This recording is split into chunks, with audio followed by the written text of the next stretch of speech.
জন্ম থেকেই মুক ও বধির পূজা। মূলত ইশারাতে তার সঙ্গে কথা বলতে হয়, কিন্তু সেই মেয়ে জীবনের প্রথম বড় পরীক্ষা দিচ্ছে এবছর। বালুরঘাট খাদিমপুর গার্লস হাই স্কুলের মাধ্যমিক পরীক্ষার্থী পূজা সিং। মাত্র 1 বছর বয়সে তার বাবা গায়ে আগুন লেগে মারা যান। বাবা মারা যাওয়ার কয়েক বছর পরে মায়ের সঙ্গে যোগাযোগ বিচ্ছিন্ন পূজার। ছোটবেলাতেই আবার হৃৎপিণ্ডের ছেদ ধরা পড়ে। দুর্গাপুর থেকে তারও অস্ত্রোপচার হয়েছে। মাধ্যমিক দেওয়ার যোগ্যতা অর্জনে তার জীবনের লড়াই দেখে অবাক প্রতিবেশী থেকে শুরু করে স্কুলের শিক্ষিকারা। মুক ও বধির পূজার বয়স মাত্র 16 বছর, কিন্তু জীবনের মূল মন্ত্র সেই বয়সেই বুঝে গিয়েছে কোনো অজুহাত নয়, পড়াশোনা করতেই হবে। তার অক্ষমতাকে হেলায় উড়িয়ে দিয়েছে এবছরের মাধ্যমিক পরীক্ষার্থী। পূজার বাড়ি বালুরঘাটের খাদিমপুর বৈদ্যনাথ পাড়া। ইতিমধ্যে বালুরঘাট গার্লস হাই স্কুলে বাংলা ও ইংরেজি পরীক্ষা হয়ে গিয়েছে তার। সেই ইশারাতে জানিয়ে দিল তার পরীক্ষা ভালো হয়েছে। তার বাবা অরুণ সিং প্রায় 15 বছর আগে গায়ে আগুন লেগে মারা গিয়েছেন। তিনি আগে রিক্সা চালাতেন, তখনও অভাবের সংসার ছিল, তবু কোনো মতে দিন কাটাচ্ছিল। বাবা মারা যাওয়ার পরে মায়ের সঙ্গে সম্পর্ক ছিন্ন হয়। মায়ের সঙ্গে প্রায় 10 বছর আগে থেকে যোগাযোগ নেই। মেয়ের সঙ্গে দেখা পর্যন্ত হয় না এখন। সে ছোটবেলা থেকেই দিদার কাছে মানুষ পূজা। দিদার বাড়িতে থেকে তার পড়াশোনা। বাবার বাড়ি চৌরঙ্গি এলাকার ঘোষপাড়ায় হলেও সেখানেও তার যাওয়া হয় না। মাধ্যমিক দিলেও তার একটিও টিউশন নেই, যা পড়া তার বাড়িতে। তবে নির্দিষ্ট সময় বেঁধে নয়, ইচ্ছে করলে পড়তে বসে যায়। তার অভিভাবকদের মতে মাঝে মধ্যে গভীর ভাবনায় হারিয়ে যায় সে। সামনে বই খোলা রেখে মাঝে মধ্যে ফুপিয়ে কেঁদে ওঠে। তখন তার মাথায় কী ভাবনা চিন্তা চলছে তা কেউ জানে না। সেটা ভাষায় প্রকাশ করতেও অক্ষম সে। প্রতিবেশীদের মতে অনেক সুস্থ মানুষও মাধ্যমিক দেওয়ার পর্যায়ে পৌঁছতে পারে না। সেই জায়গায় পূজা অদম্য ইচ্ছাশক্তির জ্বলন্ত উদাহরণ। পূজার বাড়িতে গিয়ে দেখা গেল ঘরের প্রতিটি কোণ থেকে অভাবের চিহ্ন বেরিয়ে আসছে। দিদা গৃহ পরিচারিকার কাজ করেন, যা দিয়ে খাতা কলম কিনতেও হিমশিম খেতে হয় তাকে। হৃৎপিণ্ডের ফুটো ধরা পড়ায় সেখানেও ব্যাপক অর্থ ব্যয় হয়েছে। মাঝে মধ্যে অজ্ঞান হয়ে যেত পূজা। এমনকি গত বছর নভেম্বর মাসেও হাসপাতালে চিকিৎসাধীন ছিল সে। স্কুলের তরফে তার শারীরিক অবস্থার কথা ভেবে আগামী বছর পরীক্ষা দেওয়ার পরামর্শ দেওয়া হয়। এখনও সে পুরোপুরি সুস্থ নয়, কিন্তু পূজার জেদে এই বছরই বসছে মাধ্যমিকে। তার দিব্যাঙ্গ শংসাপত্র দেখা গেল 100% স্থায়ী প্রতিবন্ধকতার শিকার সে, কিন্তু সেগুলির পরোয়া করে না পূজার। প্রতিবন্ধ ভাতা পেলেও সরকারি তেমন সুযোগ সুবিধা পায় না বলে আক্ষেপ পরিবারের। কিছুই পারতো না, মানে একদম কিছু বলতে কিছুই, নিজের নামটুকুও লেখার ও লিখতে পারতো না। এবং শারীরিকভাবেও ও কিন্তু সুস্থ নয়, মানে শুধু যে ওর স্পেশালি এবলড জন্য কথা বলতে পারে না, শুনতে পারে না, এই সমস্যাটা শুধু নয়, ওর কিন্তু হার্টেরও একটা প্রবলেম আছে এবং তার জন্য দীর্ঘদিন স্কুলে অনুপস্থিত থাকতে হয় ওর শারীরিক কারণে, হসপিটালে ভর্তি থাকে এরকম। সেই মেয়েটিকে আমি বলবো, মেয়েটির নিজের ইচ্ছা শক্তি, জোর, আর আমাদের দিদিমণিদের এই ক্লাসের সীমিত সময়ের মধ্যে অন্যান্য ছাত্রীদের সঙ্গেও ওকে যতটুকু পারা যায় ততটুকু সাহায্য করার যে চেষ্টা, এই দুটোতে ও আজকে মাধ্যমিক পরীক্ষাটা দেওয়ার মতন যোগ্যতার জায়গায় আসতে পেরেছে। খুব যে ভালো পড়াশোনায় আমরা ওকে তৈরি করতে পেরেছি সেটা আমরা বলবো না, তার কারণ আমরা কেউ এই ধরনের বাচ্চাদেরকে কিভাবে কমিউনিকেট করতে হয়, কিভাবে তাদের সাথে সাইন ল্যাঙ্গুয়েজে কথা বলতে হয়, বা তাদের কাছে কিভাবে পড়াশোনাগুলো পৌঁছাতে হয় অন্যরকমভাবে, সে ব্যাপারে আমাদের বিদ্যালয়ের একজন দিদিমণিও কিন্তু ট্রেনিং প্রাপ্ত নন। কোনো স্পেশাল এডুকেটর আমরা স্কুলে এখনো পর্যন্ত পাইনি।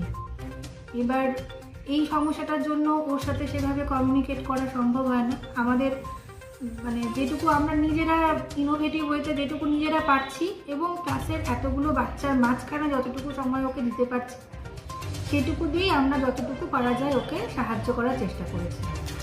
আর মেয়েটির নিজের ইচ্ছা শক্তির জোর প্রচুর। ও স্কুলে সুস্থ থাকলে আর কি, ও স্কুলে আসে, রেগুলার আসে, স্কুল খুব একটা বাদ দেওয়ার চেষ্টা করে না, আর শিখতেও চায়, পরীক্ষায় বসতে চায়। একবার খুব অসুস্থ, আমার মনে আছে নিচু ক্লাসে একবার খুব অসুস্থ, তার মধ্যেও ও এসে স্কুলে, মানে ও পরীক্ষায় বসার মতন শারীরিক কন্ডিশন ওর নেই। একটা সামেটিভ পরীক্ষায় ও রীতিমতন স্কুলে এসে কাঁদছে যে ও পরীক্ষাটা দেবে। আমরা তখন ওকে বুঝিয়ে বলি যে ঠিক আছে, তোমার পরীক্ষাটা আমরা পরে নেব, তুমি আগে সুস্থ হয়ে ওঠো, তারপর তুমি পরীক্ষা দেবে। এতটাই ওর আগ্রহ। ওর এই আগ্রহ দেখে আপনারা যথেষ্ট অবাক হচ্ছেন, মানে এরকম একটা মেয়ে এবারে মাধ্যমিক দিচ্ছে? হ্যাঁ, অবশ্যই। ও তো অন্য মেয়েদের কাছে একটা ইন্সপিরেশনের মতন, মানে যারা আমরা সব দিক থেকে কোথাও কোনো খামতি নেই তাদের থেকে বেশি আগ্রহ কিন্তু ওর পড়াশুনো করার। এবং এই মাধ্যমিক পরীক্ষার অ্যাডমিট কার্ড দেওয়ার কিছুদিন আগেও ও অ্যাডমিট কার্ডটা একটু কদিন পরে এসে নিয়েছে, কারণ ও অসুস্থ হয়ে মালদায় ভর্তি ছিল। তারপরেও এসে অ্যাডমিট কার্ড নিয়েছে এবং আমাকে বলে গেছে যে ও পরীক্ষা দিতে চায়।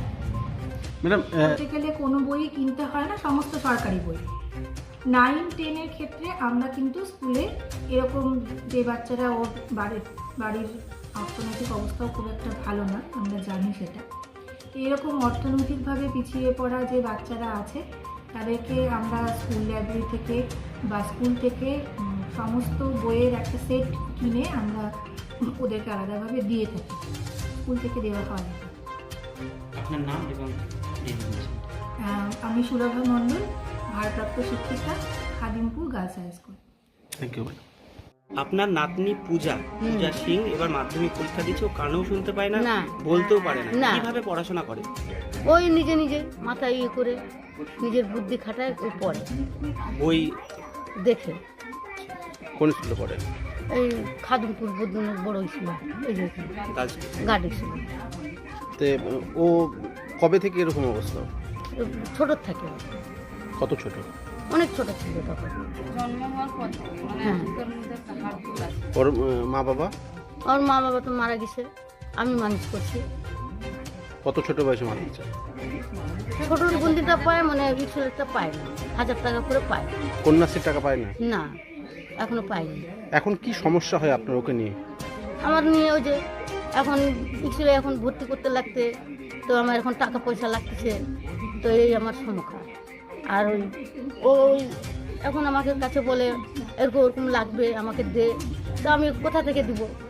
তখন ওকে আমি মারতে ঘাবড়াই। আপনার নাম কি? আমার নাম হলো অঞ্জলি সিং। আপনি কে হন? আমি ওর দিদা হই। আপনি কি করে চলে সংসার? এই বাসাবাড়ি একটা বাসাবাড়ি কাজ করি, এই নিয়ে সংসার করি। বালুরঘাট থেকে বিদ্যুৎ কুমার মাহাতোর রিপোর্ট, রূপসী বাংলা মিডিয়া। পুরুলিয়া শহরে এখন স্বল্প খরচে উন্নত ও অত্যাধুনিক চিকিৎসা পরিষেবা বর্দান হসপিটালে।